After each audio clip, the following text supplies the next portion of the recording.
Hi there, it's Mark here. Look, I thought I'd do a video explaining a few things about the debt process for those of you that have already watched the 10 modules. What normally happens is that people make contact with us and Steph then organises a time for me to speak to them on video Skype so that we can hold a face-to-face meeting, which has been really beneficial, especially because we're travelling around the world a little bit at the moment.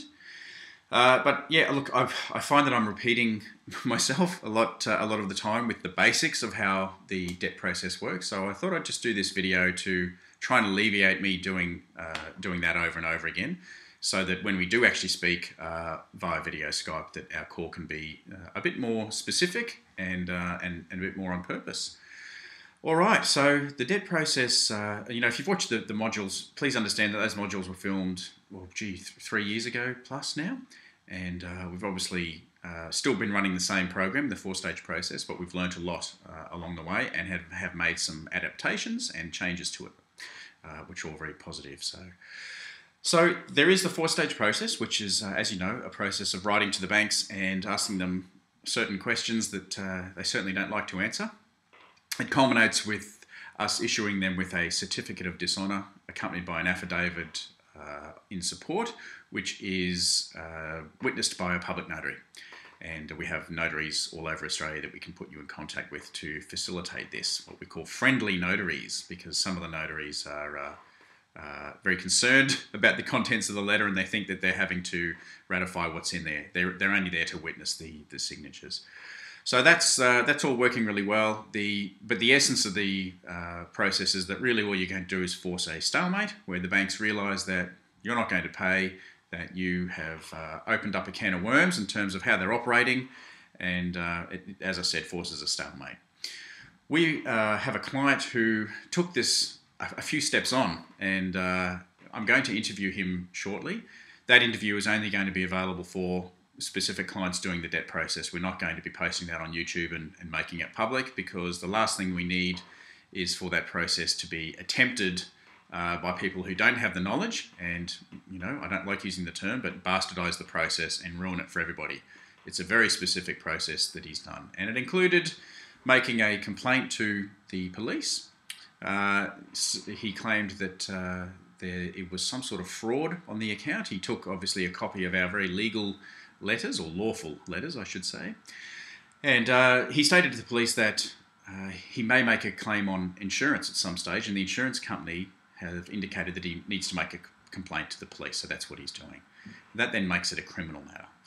So he did that on 2 cards, and the police took a report and issued a Queensland Police report number. He then made a formal complaint to the Financial Ombudsman Service, stating as well that there'd been a complaint to the police and that he feels there was fraud on the account. He also then had a lawyer, and we have now set up the Australian Legal, Civil and Human Rights Foundation with a lawyer. We had a lawyer write to VEDA, which is the Credit Reference Association in Australia, letting them know that this matter was in dispute, that there was a complaint with the Ombudsman and an ongoing criminal investigation with the police, and so therefore they better jolly well not list him on VEDA. So he did this with a very large credit card and a smaller credit card, and both of those wrote to him when I think what happened was they realised they weren't going to get any money out of him, and they certainly didn't like that there was the Ombudsman and the police involved. So they wrote him a letter stating that if he signed a statutory declaration accompanied by a fairly strong confidentiality agreement, that they would look at investigating and resolving the matter. So he did this.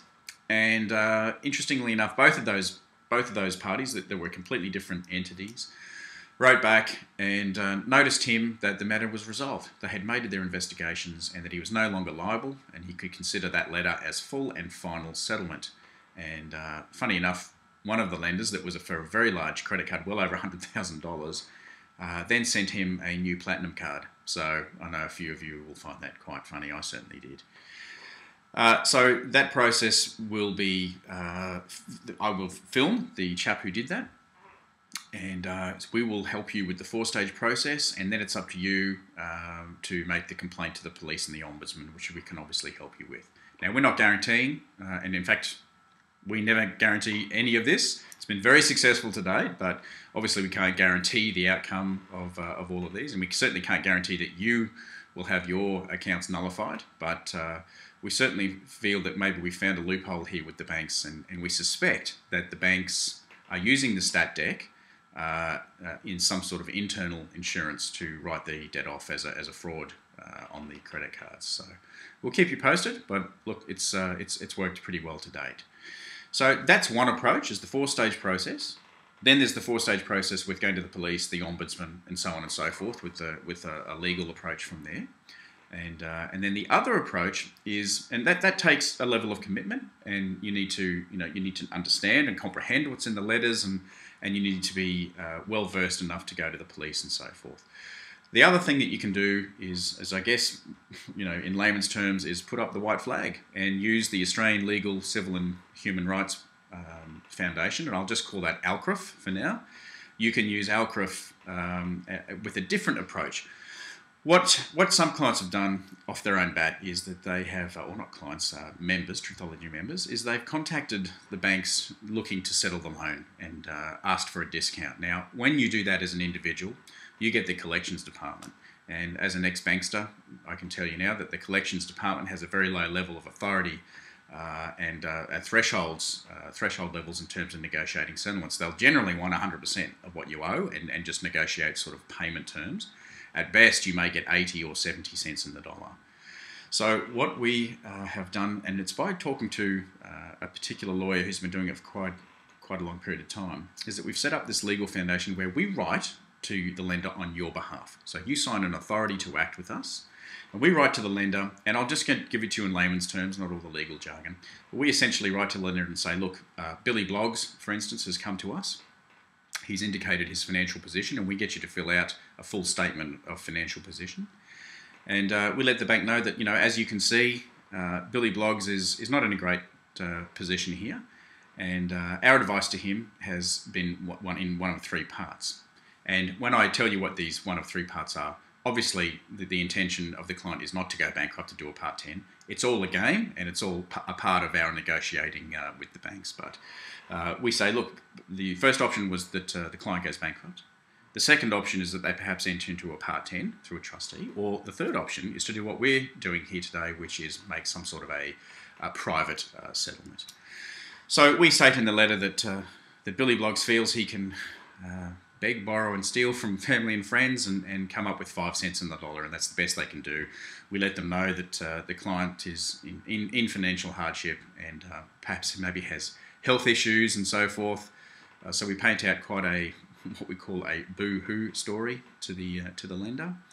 And as part of the settlement or the offer, we ask that any Vita listings, if there were any Vita listings, that they're removed and that it is a full and final settlement with no further recourse. So there's terms and conditions to the offer.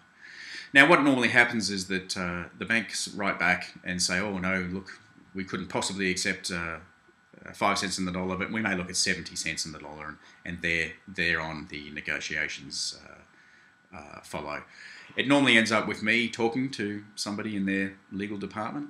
And look, I'll be candid with you that I let them know that I'm an ex-banker myself, and so I try to befriend them in some way, if that's at all possible, and let them know that I understand that it's a balance sheet situation for the bank. It's a non-emotional financial decision.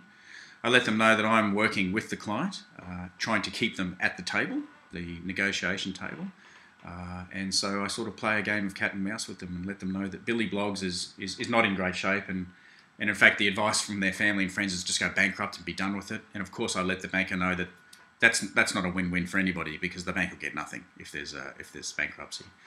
So I say, look, we need to try and find some middle ground here, but I'm working at my best to try and keep the client at the table in negotiating. And so what we try to do is negotiate settlements as low as possible. And we're aiming for settlements as low as 10 cents in the dollar, but anywhere from 15 to 25 cents in the dollar, with a period of time to pay with no further interest. And as I said, any Vita listings removed. So look, I just wanted to put that in a nutshell. So there's the 2 options. There's the 4-stage process, which is I guess effectively going to war with the bank and holding the mirror up, saying we know your game, and we're not going to pay you. and we think there's fraud. Or the other option is the softer option, and an option where it doesn't take a whole lot of involvement from you because we do all the negotiating, but you will still have to pay some money to the lender. Okay, so to date, we've been doing this for many years now. It's been extremely successful. We've had a couple of clients. Look, if you do the 4-stage process, we will let you know of the threatening letters that you're likely to receive. They don't result in anything. You know, they use threat and intimidation. Some of the time they'll sell it to a debt collector. We've got a letter that normally disposes of debt collectors.